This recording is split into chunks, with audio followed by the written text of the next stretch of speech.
안녕하세요. 김정우의 경제TV. 오늘은 미국의 화웨이 제재 이야기입니다. 미국은 화웨이 5G 장비 사용을 차단하기 시작했습니다. 화웨이는 1987년에 세워진 중국 통신 장비 제조 기업인데 지금은 통신 장비 분야에서 세계 최대가 됐습니다. 특히 5세대 이동통신 즉 5G 장비 분야에서 최고의 경쟁력을 갖추고 있습니다. 2016년만 해도 화웨이 시장 점유율은 25%로 스웨덴의 에릭슨에 이어서 2위였는데요. 2018년에는 31%가 돼가지고 세계 1위가 됐습니다. 참고로 삼성은 5% 정도입니다.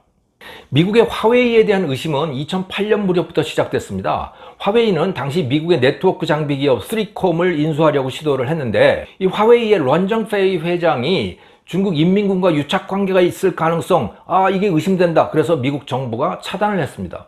2011년에는 미국 전역의 비상 네트워크 사업에 화웨이가 참여하지 못하도록 제한을 했습니다. 이 미국의 압박이 전방위적으로 확산된 것은 트럼프 행정부 시대인 2018년부터입니다. 그해 4월에 이동통신 산업협회 CTIA가 발간한 글로벌 5G 경쟁, 5G 컴피티션이라고 하는 이 보고서가 첨단 기술 경쟁에서 미국이 중국에 뒤처졌다는 내용을 보고를 했습니다. 트럼프 행정부는 당연히 긴장을 했죠. 본격적인 화웨이 제재에 나섰습니다. 미국 연방통신위원회는 중국 통신장비 사용업체에 대해서는 보조금 지급을 중단하겠다라고 발표를 했습니다. 또 트럼프 대통령은 중국 기업 제품 사용 금지를 핵심 내용으로 하는 2019년 국방수권법에 서명을 했습니다.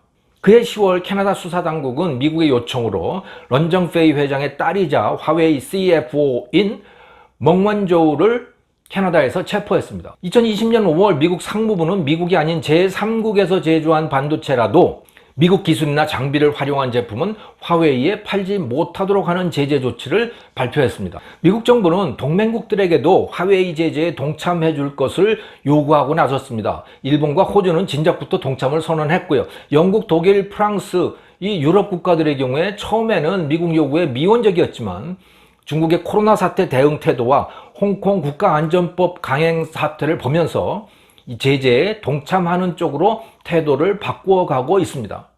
반면에 러시아, 이란, 터키스탄, 파키스탄 같은 권위주의 정권이 통치하는 나라들은 이 화웨이 장비 사용을 계속하고 있는 것이죠.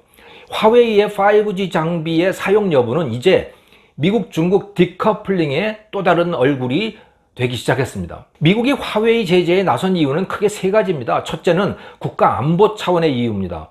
화웨이의 통신 장비를 통해 자유세계의 정보가 중국에 도청당할 수 있다. 또 더 나아가서 화웨이 장비에 기반한 사회가 파괴당할 수 있다는 우려 때문인 겁니다. 이 같은 의심에 대해서 화웨이는 물론 강력히 부인하지요. 장비는 장비일 뿐이다. 테스트해봐라. 자신 있다. 이런 입장을 고수해 왔습니다. 실제로도 최소한 지금까지는 악용의 구체적 사례가 드러난 적은 없습니다. 하지만 미국을 비롯한 서방 국가들이 걱정하는 것은 앞으로 악용될 가능성입니다. 그리고 중국 공산당 행태를 보면 충분히 걱정해야만 하는 위험입니다. 5G 통신은 단순한 통신망을 넘어서 다가올 4차 산업혁명의 기반이 됩니다. 자율주행 자동차, 원격 의료, 화상교육, 스마트시티, 사물인터넷, 안면인식 시스템 등 앞으로 사회의 가장 기본이 되는 그 기본적인 골격, 그게 다 5G 통신망 위에 서게 됩니다. 10년 후 경제와 사회의 모든 시설과 활동들이 화웨이 통신망 위에 서 있다고 생각해 보십시오. 그러면 중국 공산당이 마음만 먹는다면 어떤 일이라도 벌어질 수 있겠죠. 현재 4G LTE와는 비교가 안 될 정도로 큰 타격을 입을 수가 있습니다. 그렇기 때문에 5G를 담당하는 통신사는 소비자의 이익에 충실히 봉사하는 기업이어야만 합니다. 그리고 시장경제 국가의 대부분 기업들은 당연히 그렇게 할 수밖에 없습니다. 소비자한테 충실하지 않으면 고객을 잃어서 망하게 될 것일 테니까요. 하지만 중국 기업 화웨이는 다를 수 있습니다. 중국의 어떤 기업이라도 중국 공산당이 명령하면 복종해야 합니다. 그리고 소비자가 찾아주지 않더라도 중국 공산당이 지원을 하면 안 망할 수 있어요. 중국 기업의 속성이 그렇기 때문에 일반적인 기업이 아니라 화웨이가 다른 나라 통신망을 설치하고 관리할 경우 소비자 주권이 관철될지 전혀 자신할 수 없는 겁니다. 중국 공산당에 의해서 악용될 소지가 항상 있는 거죠. 미국이 화웨이를 제재하는 두 번째 이유는 지식재산권 절취 가능성 때문입니다. FBI의 레이 국장은 1000여 건의 지재권 절취 사건을 수사하고 있다고 밝히면서 미국서 벌어지고 있는 산업 스파이 행위의 90%가 중국과 연결되어 있다고 말했습니다. 화웨이 제재는 미국 기술이 중국으로 흘러가는 통로를 막음으로써 화웨이 같은 기업이 크는 것을 차단하겠다는 겁니다. 셋째는 경제적인 이유입니다. 이미 언급했듯이 10년 후 경제는 5G 통신망 위에 구축될 것입니다. 이 경제활동이 대부분이 그 위에서 이루어질 텐데 미국은 그 경쟁에서 지금 중국에 뒤처져 있는 겁니다. 그래서 화웨이를 묶어서라도 선두를 탈환하겠다는 목적이 분명히 보이고 있는 거죠. 중국 당국과 화웨이는 미국의 제재 조치에 대해서 강렬히 반발하고 있습니다. 미국 정부 조치는 중국과 화웨이가 성공을 하니까 뒷다리를 잡는 것이다. 화웨이는 좋은 제품, 저렴한 제품으로 인류에 기여해왔고 앞으로도 그럴 것이다. 이렇게 항변을 합니다. 서방 기업들처럼 소비자에게 기여한다고 항변을 하는 거죠. 하지만 공산당의 지배를 받는 기업이 이 항변을 얼마나 믿을 수 있을지 의문입니다. 미국의 제재는 세 가지 경로로 화웨이에 타격을 가할 것으로 예상됩니다. 첫째는 시장 차단입니다. 중국 제품을 사용하는 사람에 대해서는 미국 정부가 보조금을 주지 않겠다. 또 국방 관련 시설에서 화웨이 장비 사용을 금지하겠다. 이런 것들은 다 미국 내 화웨이 매출을 감소시키겠죠. 또 일본, 호주, 영국 등에서 화웨이를 안 쓰겠다고 선언을 했습니다. 그만큼 화웨이는 시장을 잃게 되겠죠. 판매가 줄어드는 만큼 규모의 경제를 누리기도 어렵습니다. 그래서 경쟁력 하락을 초래할 가능성이 높아지는 거죠. 둘째는 5G 장비의 중요 부품인 반도체 공급에 지장이 초래되고 있습니다. 5G 장비에는 7나노미터급의 최첨단 애플리케이션 프로세서 AP 반도체가 필요한데 그것을 가공할 수 있는 기술은 대만의 TSMC, 삼성전자만 보유하고 있다고 합니다. 중국의 SMIC 등 중국 반도체 기업들은 7나노미터 수준의 정교한 반도체 생산 기술을 가지고 있지 못하대요. 지금은 15나노 정도를 가공할 수 있는 수준이랍니다.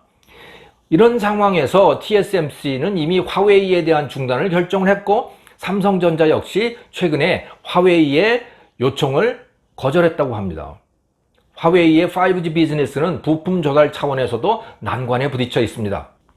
세 번째 타격은 기술 확보 경로의 차단일 것으로 보입니다. 이와 관련해서 니케이 에이시아 리뷰는 패턴트 리설트라고 하는 이 컨설팅 회사의 분석을 인용을 하면서 흥미로운 기사를 보도한 적이 있습니다.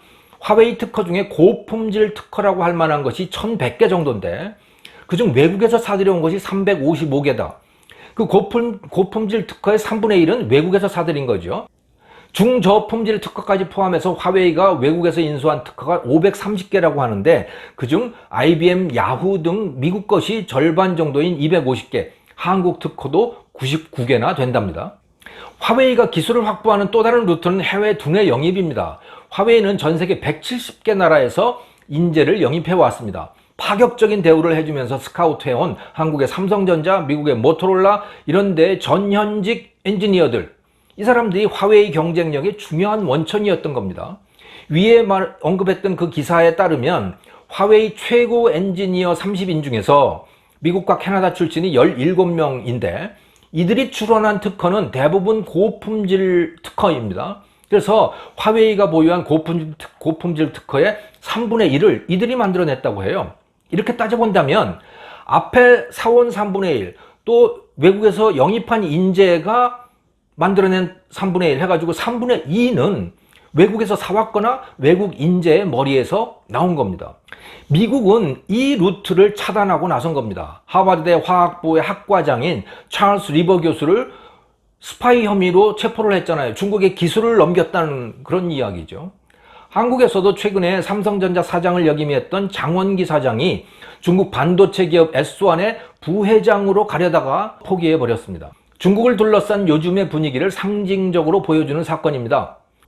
이처럼 중국은 서방의 시장과 부품 서플라이 체인 그리고 기술, 인력 시장으로부터 디커플링 되어 가고 있습니다. 그만큼 기업과 제품 경쟁력을 유지하기도 쉽지 않을 겁니다. 디커플링의 결과는 무엇일까요? 극단적인 경우에 미국을 비롯한 자유진영과 중국을 중심으로 하는 이 권위주의 국가들이 서로 별개의 분리된 차세대 통신망을 만들고 사용하게 될 수 있습니다. 사실 지금도 중국은 세계와 분리된 별도의 인터넷망을 운영하고 있죠. 중국인들은 그래서 우리가 사용하는 구글도 네이버도 사용할 수 없습니다. 그런 식으로 중국을 따르는 나라들의 통신망, 그리고 미국을 중심으로 하는 국가들의 통신망을 별도로 설치하고 운영하게 될 가능성이 높은 거죠. 그것이 지금 우리가 염두에 두고 있는 5G와 똑같은 것일지는 확실치 않습니다. 아무튼 그렇게 된다면 전 세계가 통합된 단일 5G 시스템을 택할 때 비해서 보급되는 속도와 시기가 늦어질 것이고 품질도 떨어질 겁니다. 가격 역시 높아질 것이 분명합니다. 한국은 미국과 중국 중 어떤 네트워크에 속하게 될까요? 지금까지는 SKT와 KT는 에릭슨, 노키아와 삼성전자의 장비를 섞어서 사용을 했고요. 화웨이 장비를 사용하는 것은 LG U+ 뿐이었습니다. 따라서 기업과 소비자가 선택을 한다면 미국 중심의 네트워크를 택할 가능성이 높죠. 둘 중에 하나를 택해야 한다면 말이죠. 하지만 이 문제는 정치와 밀접히 연관되어 있기 때문에 좌파 정부의 집권이 계속된다면 중국 주도 네트워크로 들어갈 가능성도 배제할 수 없습니다. 미국의 화웨이 제재는 5G 통신망의 디커플링을 초래하고 있습니다. 그로 인해서 통신과 산업의 발전은 지장을 받을 것이고 소비자 역시 큰 손해를 입을 수 있습니다. 그럼에도 불구하고 미국이 화웨이 제재에 나선 가장 큰 이유는 중국 공산당에 대한 불신이 때문입니다. 그들이 5G 통신망을 통해서 세계를 자신의 지배하에 두려 할 것이라는 의심 때문입니다. 그 의심이 합리적인지 아닌지에 대한 판단은 보는 사람이 관점에 따라서 다를 수 있지요. 여러분들 생각은 어떠십니까? 저는 합리적 의심이라고 생각합니다. 화웨이처럼 공산당 지배를 받는 기업은 보통 기업과 달리 취급을 해야 됩니다. 거래 상대방 기업은 경제적 이익만으로 거래에 임하지만 화웨이 같은 기업은 공산당의 숨은 목표를 경제적 이익 뒤에 감추고 있을 가능성이 큽니다. 하지만 LG U+ 이 사례에서 보듯이 보통 기업들은 상대방의 숨은 의도가 무엇이었던 별로 따지질 않죠. 자신에게 이익이 된다면 거래를 하려 할 가능성이 높습니다. 보통 기업이라면 그러는 것이 당연하지만 중국 공산당의 말을 들어야 하는 기업이라면, 상대방이 그런 기업이라면 달리 봐야 하는 겁니다. 화웨이와의 거래는 디커플링을 감수하고라도, 손해를 감수하고라도 차단하는 것이 옳다고 봅니다. 김정호의 경제TV였습니다. 감사합니다.